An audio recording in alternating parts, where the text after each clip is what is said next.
Right, time to strip down the Haenel 303. We've got it in the soft jaws in the vise, so I've got it upside down, and the retaining bolts that hold the wooden stock to the receiver are this one, and the front trigger guard bolt.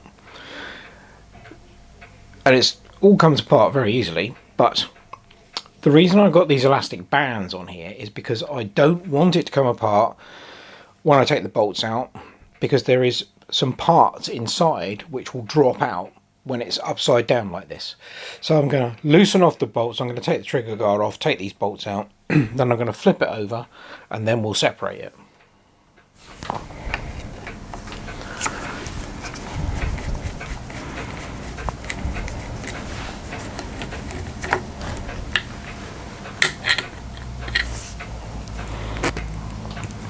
That's the first one of the front bolts.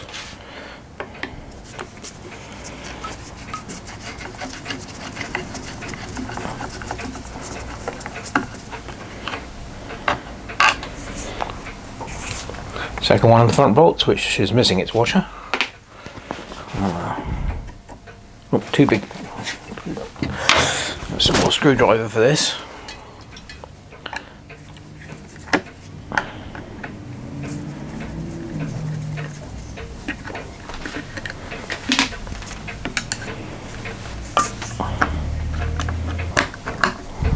This one is obviously a little tight. I'll turn the camera off and come back when I've done it. Yeah, not quite sure why that was so tight, but it did loosen off, so.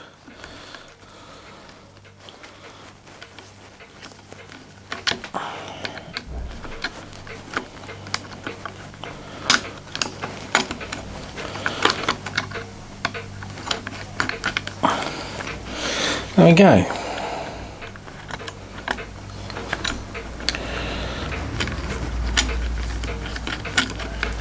Right, front trigger bolt, trigger guard with adjusting screw. Right,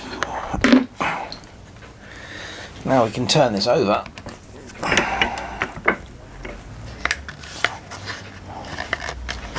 Right, take the elastic bands off.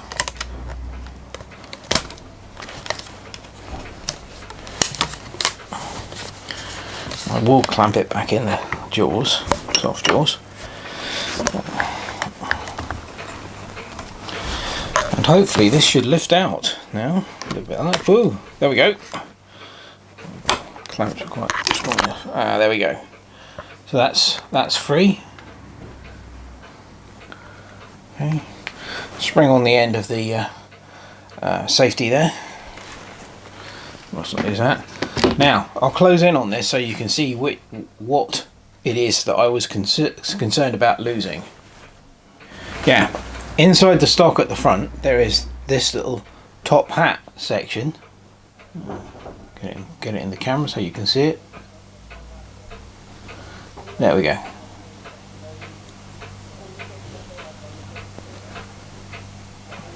And underneath that is a spring.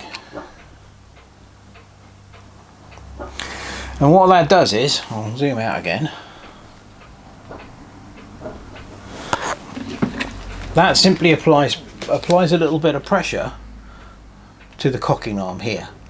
So that bears up against this. It's quite a nice little feature.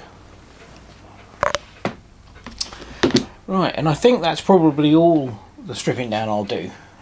Almost forgot, one other thing I must do, of course, is take off the rusty butt plate.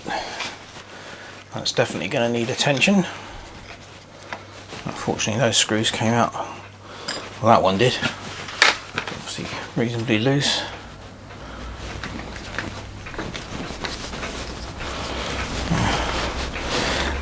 Actually, having had a closer look at this rifle, none of it's particularly bad. There's it's not too bad, so. But it will definitely benefit from a rebluing. So one other thing I am going to do is I'm going to remove the barrel from the receiver, which is a fairly easy process, and that will make cleaning the whole thing up a lot easier. And that's just a matter of these two bolts here. This is the locking screw, the little one. Take that out.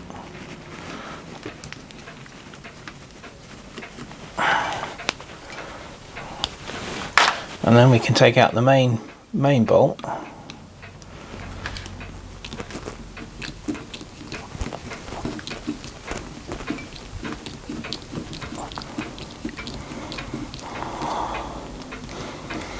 Hopefully.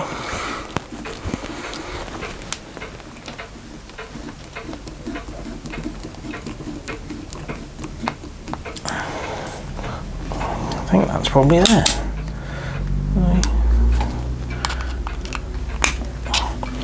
Not quite off the threads yet, I don't think. Yeah, I think that's 3. I think it just needs pulling out. Yeah, it was just a little bit tight, but so there's the main bolt that holds the barrel in place. And now this should come apart quite easily, like that, which it does.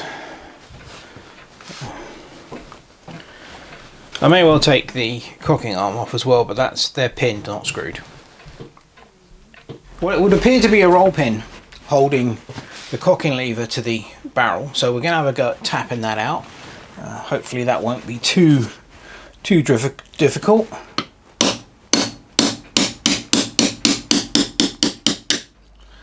Well, that was way easier than I was expecting it to be. So yeah, so there's the cocking lever.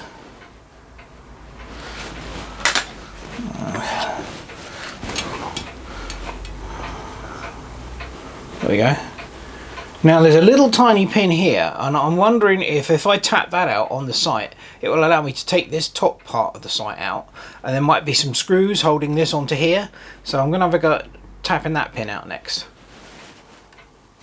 Now this is a good example of where saving your broken drills and taps and that is a good idea. This is the smallest punch that I've got, and that's too big. It won't go through the hole that pin is in. There's the pin there. Now, I mean, all right, I could be crude and use a scriber and tap it out, but what I'm going to do is have a hunt through my broken taps and drills tin, see whether I can find one that will fit through that hole, and that will make a perfect punch. Right, so I've got a little tiny broken drill bit here, and that will fit through that hole, which is great. So hopefully this will allow us to tap that out. Yes, there we go. Pins out, should come through the hole in the block. So what I hope now is that I can get rid of this. This will come off. Yeah, it will. Excellent. There's a little spring in there. Work that out.